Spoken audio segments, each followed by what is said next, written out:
What's going on, everybody? This is Jacob Shoup. You're watching the Tom O'Brien Show. I hope you all have been having a fantastic day. A little bit of a bounce today in the market. The SPY trading up 0.78% at 560.21. The composite about 1.32% at 17,668. Nvidia's rallying today. TSMC of Intel as well going up. Dow Jones Industrial trading essentially flat, but up 0.07%, 41,460. With the Russell futures of about 0.6%. Get the dollar trading up about 0.19%. Crude oil coming up a little bit as well at 2.13. The gold contract is doing well. You're up 0.75%, 2,942. Of course, this is on the heels of, well, not on the heels. I mean, this is AEM's on the heels at least, but you're up 0.95% today. Again, in AEM, you've had some fantastic movement to the upside with this equity over the past month or so, really since the beginning of this year. It's definitely, just one of the strongest gold equities that's out there. I haven't looked at Barrick, but I'm just curious what that's trading at. And you're at 0.17%. Not doing as well as AEM, but still. We'll talk a little bit about VGZ as well. They had their earnings about a week ago. Kind of take a look at what their, how the end of the year, what their forward guidance is for that company. You have copper trading about 1.86% at $4.85. Silver up 1.82% at $33.75. Your bonds are slightly to the downside, even with the CPI, okay? So we're going to talk about the CPI was not as bad as anticipated. Of course, you have significant projected cooling in Atlanta GDP, right? And, we want to see that because ideally, that frees up, the Fed in order to start easing, right? Which is, we need these lower interest rates. And I think, again, this is kind of the whole aim of what Trump's trying to do. Anyways, we'll talk some more about that in a moment. Let's get Apple off 2.21%. I think things are tough for them right now. That AI rollout is really what they kind of need to rely on the phones.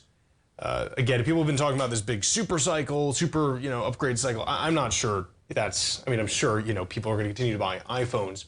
But the competition for them is pretty staunch right now. Of course, you're seeing some contraction in places like China. Android OS devices here, some of them offer better features than Apple, especially regarding cameras. I see a lot more people with Androids now than I had in the past, adding, whatever kind of distilled AI they're going to into Siri.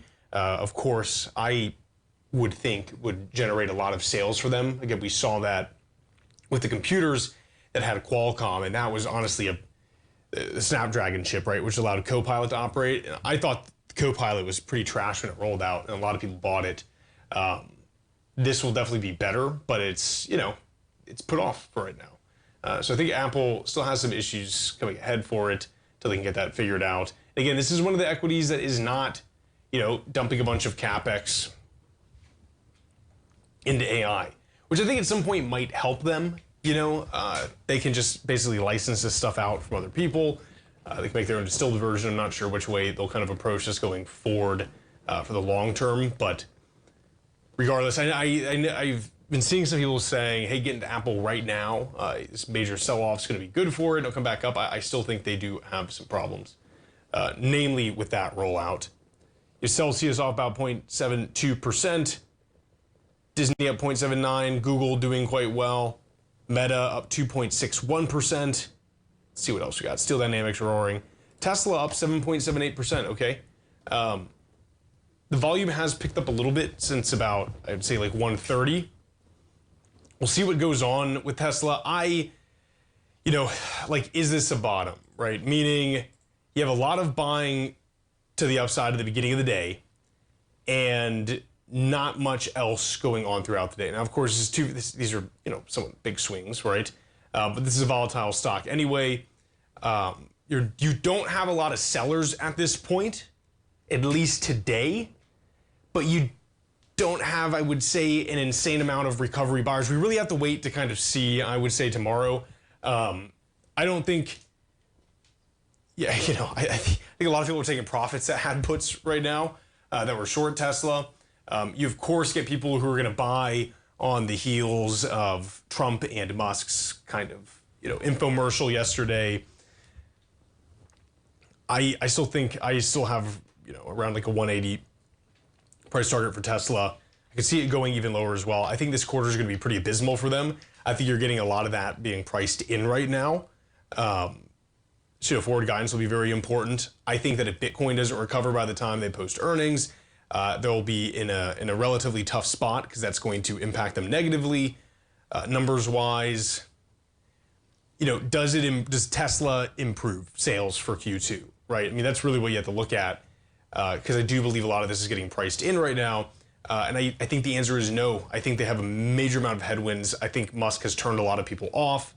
I cannot see people in Canada buying Teslas. China's not going to, and you have things like XPeng and BYD. Same case for, let's say Australia. You get a lot of Chinese vehicles. I'm positive Europe is not going to start buying more Teslas right now. So there's a lot of risk, I think, with Tesla. I think you have a lot of people as well kind of, I see this a lot online at least. And these are from like big talking heads on like CNBC and stuff like that, right? Just to your average retail. It's like Musk needs to come back in and pay attention to its stock. This entire run-up was unfounded. I was talking to one of my friends who's a Tesla bull, and he also echoed the same sentiment. And I'm like, why did this stock go up to 488? Because a lot of people saying, oh, this is so oversold, like this has to recover. And it's like, no, the thing was overbought when Trump won. And there was no conditions, and I get he's in Doge, and there's that kind of, connection there. And don't get me wrong, I mean, that is a powerful place to be when you own a company and you're working for the guy who runs the country. But everything we were looking at was saying that EVs were gonna get slaughtered under Trump, And Trump's a polarizing figure. And so, I mean, working next to him carries a lot of risk for your business. Folks, stay right there, we'll be right back.